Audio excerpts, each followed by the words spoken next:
I saw my own face staring back from the abandoned building next door. Part 3. I stood frozen, staring at my own face in the darkness. The double reached out, grabbed my wrist with a grip like iron, and pulled me deeper into the abandoned building. My mind screamed to run, but my legs weren't responding. I wanted to ask who they were, what they wanted, but the words wouldn't come out. Instead, they spoke first, their voice not quite matching mine, like it was slightly out of sync. "They are waiting for you." "Who's waiting?" I managed to choke out. They ignored the question and began walking down a corridor lit only by my sputtering flashlight. The walls were covered in peeling posters and old newspapers.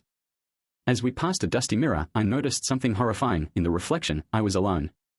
There was no second me. No guide. Just my own terrified face lit by a shaking flashlight beam. Yet, I could still feel their hand on my wrist, leading me onward. After what felt like an eternity, we reached a door at the end of the corridor. The double paused, turning to face me. "You can never go back," they said softly, voice echoing oddly off the cracked plaster. I tried to pull away, to escape, but the door creaked open, revealing a dimly lit room. Inside were shapes, people or things I couldn't quite make out. Shadows that moved without bodies, whispers that tangled into knots in my ears. My double stepped behind me, pushing me forward. I stumbled into that room, terrified. That's when I saw something that made my blood run cold. In a corner, crouched on the floor, was Leah. Her eyes were wide and tear-streaked, her hands bound behind her back. She looked up at me, shaking her head frantically. Before I could rush toward her, something reached out of the darkness, a long, pale arm dragging her silently into a tunnel I hadn't even noticed.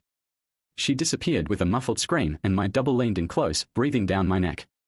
"Make a choice," it whispered. The room began to spin, walls creaking, floorboards cracking.